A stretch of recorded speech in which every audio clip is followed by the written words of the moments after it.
시작하겠습니다. 회복의 하나님 아버지, 이 아침에 나를 일으키시니 감사합니다. 지난밤의 모든 피로를 깨끗이 씻으셔서 나를 새롭게 하시며 경직된 어깨와 무거운 머리, 피로에 젖은 온몸을 회복시켜 주옵소서. 말씀으로 새롭게 하시는 아버지의 음성이 오늘도 나에게 임하기를 원합니다. 모든 것이 새롭게 되어라 명령하셔서 나의 몸과 마음을 새롭게 하여 주옵소서. 내 마음의 모든 상처를 주님 앞에 올려드립니다. 과거의 것을 과거로 잊게 하시고 하나님이 주신 것이 아니라면 받아들이지 않게 하옵소서. 주님이 주신 좋은 것들이 세상에 가득한데 나쁜 것만 취하여 자기 연민에 빠지지 않기를 원합니다. 오늘 나에게 주신 풍성한 것들에 감사하며 예수님의 이름으로 기도합니다. 아멘. 찬송가 423장 2절을 찬양하겠습니다. 모든 의심 걱정과 두려움이 사라져 슬픈 단식 변하여 기쁜 찬송 되었네. 주의 보혈 흐르는데 믿고 뛰어나가 주의 은혜 내가 입어 깨끗하게 되었네. 사도행전 16장 11절에서 12절입니다. 우리가 드로아에서 배로 떠나 사모드라게로 직행하여 이튿날 네아폴리로 가고 거기서 빌립보에 이르니 이는 마게도냐 지방의 첫 성이요 또 로마의 식민지라. 이 성에서 수일을 유하다가. 아멘.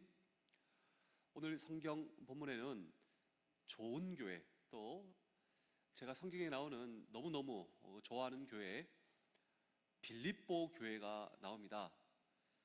그런데 이 빌립보 교회를 좋은 교회로 말할 수 있는 가장 중요한 이유가 무엇일까요? 우리는 보통 좋은 교회라고 하면 어떤 교회를 좋은 교회라고 합니까? 많은 사람들이 모이는 교회, 또 시설과 건물이 큰 교회를 좋은 교회라고 말하지 않는가? 그런데 오늘 이 성경 본문에 나오는 빌립보 교회는 작은 교회였습니다. 또 유럽 최초의 교회, 사실 변변한 건물도 갖지 못하고 이 루디아라고 하는 이 여인의 집에서 드린 교회, 우리의 기준으로 보자면, 또 이 세상적 기준으로 보자면 좋은 교회에 속할 수 없는, 사실 이 모든 조건을 가지고 있음에 분명합니다. 그럼에도 불구하고 이 빌립보 교회가 좋은 교회인 이유, 그리고 오늘 저와 여러분들이 섬기고 있는 우리 교회, 사실 이 우리 교회는 이 성경적 교회의 본을 따라가야 되지 않겠습니까? 우리 교회가 좋은 교회가 되기 위해서 오늘도 이 빌립보 교회가 좋은 교회가 될 수 있었던 이유는, 결론을 말씀드리자면 복음을 붙잡고 있었던 교회입니다. 우리도 한번 생각해 보실까요? 내가 생각하는 좋은 교회는 무엇인가? 그런데 정말 우리 교회는 복음을 붙들고 있는가? 그렇다면 이 빌립보 교회가 붙들고 있었던 복음, 이 복음의 정체는 무엇인가라고 하는 질문을 오늘도 우리는 이 성경 본문 속에 던지고, 다시 한 번 더 오늘 저와 여러분들이 복음을 붙들 때 우리 교회는 성경적으로 좋은 교회가 될 줄로 믿습니다. 우리가 붙들어야 할 복음의 진수, 이 복음의 진수는 무엇인가라고 하는 질문을 오늘도 우리는 이 성경 본문 속에 던지고, 빌립보 교회가 붙들고 있었던 이 복음의 정체 무엇인가? 두 번째로 참된 기쁨으로 삶을 살게 하는 복음이었습니다. 이 사도 바울이 처음 빌립보에 도착하여 루디아를 만나고 점치는 여인을 만나고 빌립보 감옥의 간수를 만나 복음을 전했죠. 이 세 명이 빌립보 교회의 개청 멤버였습니다. 이때가 언젠가 AD 51년이었습니다. AD 51년. 복음을 전하고 복음을 받아들였던 이 사람들이 빌립보 교회의 주축, 그리고 이들로 하여금 유럽이 복음화가 되고 또 이 땅에 복음이 흘러 들어오게 되었습니다. 그 시작점에 3명 빌립보 교회가 있었습니다. 시간이 10년 흘렀습니다. 10년. AD 61년. 이 사도 바울이 10년이 흘러 어디에 있었냐면 감옥에 있었습니다. 무슨 감옥이냐면 로마의 감옥. 이 로마의 감옥에서 빌립보 교회 성도들을 향하여 편지를 씁니다. 그런데 이 편지가 무엇이냐면 빌립보서입니다. 빌립보서. 이제 빌립보서가 어렵지 않죠. 빌립보서가 무엇이냐면 로마의 감옥에서 빌립보 교회와 빌립보 교회 성도들을 향하여 쓴 편지. 그래서 이 빌립보서를 옥중서신이다, 감옥에서 쓴 서신, 성경 편지다라고 하는 것이죠. 한번 생각해 보실까요? 오늘 저와 여러분들이 감옥에 있어요. 감옥. 우리 교회를 향하여 편지를 씁니다. 우리 교회 성도들에게 편지를 씁니다. 어떤 편지? 그리고 그 편지의 주제는 무엇일까? 한번 생각해 보시면서 이 로마의 감옥에서 바울이 빌립보 교회 성도들과 교회를 향하여 어떤 편지, 이 편지의 주제는 무엇일까? 한번 비교해 보시면서 우리 다 함께 빌립보서 1장 3절에서 4절을 읽어보겠습니다. 시작. 내가 너희를 생각할 때마다 나의 하나님께 감사하며 간구할 때마다 너희 무리를 위하여 기쁨으로 항상 간구함은. 자, 중요한 단어가 계속 반복해서 나오는데 무슨 단어입니까? 이것이 빌립보서의 주제예요. 주제. 반복은 강조, 이 강조는 주제입니다. 빌립보서의 주제는 바로, 강조되는 단어는 바로, 감옥에서 쓴 그 편지의 주제는 바로 기쁨입니다. 내가 기쁘게 여러분들을 위해서 기도하고 있습니다.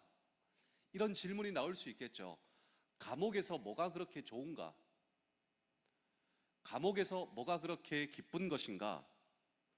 그런데 이 기쁨의 단어가 무려 16번이나 나온다. 그래서 이 빌립보서는 옥중서신에다 말씀을 드렸는데 이 빌립보서의 별명은 기쁨의 서신이다라고 하는 것이죠. 도대체 그가 감옥에서 그렇게 기뻐할 수 있었던 이유가 무엇인가? 그 이유가 나옵니다. 우리 바울의 고백을 한번 들어보실까요? 빌립보서 1장 5절입니다.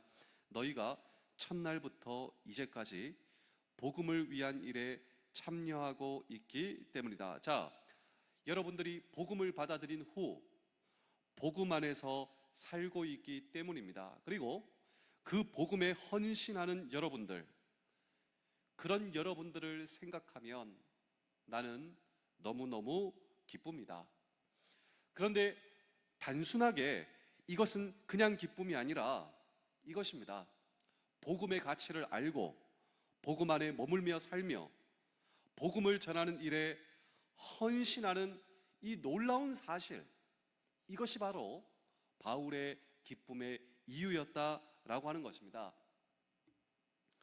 우리는 이 복음에 대해서 예전에 우리가 했던 오해 가운데 하나는 내가 예수님을 믿으면 만사형통할 것이다. 질병에도 걸리지 않고 모든 일이 잘 되고 부자가 될 것이다. 그런데 이것은 복음이 아니거든요. 왜냐하면 성경은 그렇게 가르치고 있지 않거든요. 이것을 잘 구별하셔야 됩니다. 복음이란 무엇인가? 그렇습니다. 복음은 주변 상황이 아직 나에게 불리할 수 있습니다. 바울처럼 말이죠. 지금 바울은 감옥에 있는 것입니다. 세상적으로 보자면 잘된 일이 아니거든요. 그런데 그럼에도 불구하고 무엇 때문에 기뻐하고 있는가? 복음 때문에 기뻐하고 있습니다. 사람을 살리는 복음, 인생을 변화시키는 복음, 이 놀라운 복음, 내가 복음을 붙들고 살고 있다, 이 사실 때문에 또 내가 복음을 전하는 사람이 되었다. 이 소중한 가치를 알고 복음 안에 머물며 있다라고 하는 사실, 이 사실을 알고 있다. 그래서 내가 이 복음 때문에 기뻐하고 있다. 저는 진정한 그리스도인의 이런 기쁨이 이 복음 때문에 기뻐하는 기쁨이 되어야 한다. 저는 정말 그렇게 믿고 있습니다. 이 기쁨은 감옥이 빼앗아갈 수 없는 기쁨, 쇠사슬이 매일 수 없는 기쁨. 바울은 이렇게 저와 여러분들이 이런 기쁨 가운데 살기를 원합니다. 우리 빌립보서 4장 4절을 보실까요? 주 안에서 항상 기뻐하라. 내가 다시 말하노니 기뻐하라. 자, 기뻐하라. 명령입니다. 명령. 여러분, 기뻐하셔야 됩니다. 이런 의미가 아니라 기뻐하라. 저와 여러분들이 그리스도인이라면 우리는 기뻐할 수 있어야 한다. 아주 강력한 명령이죠. 이것은 단순하게 기분이 좋아 기뻐하라 이런 의미가 아니라 상황이 어렵지만 불리하지만 좌절도 다가오지만 기뻐하라. 그런데 이렇게 할 수 있는 이유가 나옵니다. 그 이유가 무엇이냐면 중요한 단어인데요, 주 안에서 기뻐하라. 단순하게 기뻐하라 명령이 아니라 주 안에서 기뻐하라. 우리가 그리스도 안에 있는 사람이라면, 그리스도가 내 삶의 주인이라고 고백한 사람이라면, 그리고 그 그리스도가 나와 함께함을 믿는다면, 그리스도께서 내 기도를 들으신다, 이것을 믿고 있다면, 비록 나를 둘러싼 상황이 어둡고 불편해도 아직 기뻐할 수 있는 사람이 될 줄로 믿습니다 라고 하는 저와 여러분들을 향한 이 복음을 붙들고 있는 사람의 인생의 기쁨이다. 그리고 이런 복음을 붙들고 있었던 빌립보 교회, 그 빌립보 교회는 좋은 교회였다. 성경적으로 좋은 교회가 되기 위해서 오늘 저와 여러분들이 해야 할 일, 그것은 바로 이 교회를 섬기고 있는 저와 여러분들이 복음을 붙들 수 있어야 된다고. 이 복음의 성경적 진수는 무엇인가? 주 안에서 기뻐하는 것. 내가 그리스도에 속한 사람이라면, 그리스도께서 진정 내 삶의 주인이시라면, 그분이 오늘도 나와 함께 하고 있지 않냐고. 그 그리스도께서 오늘도 내 기도를 들으시고 계시지 않냐고. 비록 상황이 어렵고 불리하다 할지라도 이 복음 가운데 있는 주 안에 있는 저와 여러분들은 기쁨의 삶을 살 수 있는 이 자체가 바로 복음의 진수라고, 이 자체가 바로 복음이라고. 우리 교회를 섬기고 있는 저와 여러분들이 이 복음을 붙들고 있다면 주님께서 기뻐하시고 주님께서 보시는 좋은 교회가 우리 교회가 될 수 있다고. 그렇다면 그리스도 안에서 우리 주님은 실수가 없으신 분이십니다. 우리 그리스도 안에서 우리 예수님은 실수가 없으세요. 내 인생의 주인이 되어 나를 향하신 하나님의 뜻을 이루시고 말 것입니다.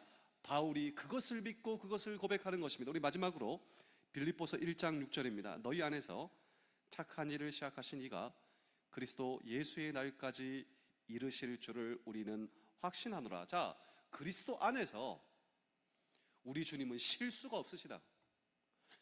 주 안에 기뻐하는 저와 여러분들, 우리는 그리스도께서 우리의 주인이시며 그분이 나와 함께 하시고 그분이 내 기도를 들으시는데, 그리스도 안에서 주님은 우리를 향하여 실수가 없으시다. 내 인생의 주인이 되어 나를 향한 하나님의 뜻을 이루시고 말 것입니다. 여러분, 오늘도 이 성경의 약속의 말씀을 믿으십니까? 그렇습니다. 내가 비록 감옥에 있지만 하나님은 하나님의 뜻을 이루어 주실 것입니다. 하나님의 뜻이 있어 주님께서 나를 이곳에 있게 하셨는데, 하나님의 선한 역사를 반드시 이루어 주실 것을 믿습니다. 이 사실을 믿을 때 기뻐할 수가 있습니다. 이 약속을 붙들고 있을 때 저와 여러분들은 기쁨의 사람이 될 수 있고, 오늘 저와 여러분들의 삶 그 자체가 복음이 되어 오늘 저와 여러분 이런 참된 복음과 기쁨, 그리고 이 기쁨과 복음 안에 살아가시며 저와 여러분들의 인생을 통하여 복음이 전파되는 이 놀라운 하나님의 축복의 통로의 역사가 우리의 삶 가운데 계속될 수 있기를 주의 이름으로 축복합니다. 기도하겠습니다. 오늘 나에게 주신 풍성한 것들에 대하여 감사합니다. 주님은 나의 필요보다 더 많이 베풀어 주셨습니다. 옷과 신발, 음식, 친구 등 필요 이상으로 여러 가지를 가졌음에 감사합니다. 나의 욕망의 크기에 못 미친다고 부족함을 느끼는 것을 용서해 주시며 나의 욕망을 버리고 공급하신 것에 감사하겠습니다. 내가 받은 복을 세며 하나하나 감사하기 원합니다. 욕심에 눈이 어두워 이미 받고도 누리지 못하는 복들이 있음을 알게 하시고 주신 것에 만족하며 하루를 기쁨으로 시작하게 하옵소서. 나를 새롭게 하시는 예수 그리스도의 이름으로 기도합니다. 아멘.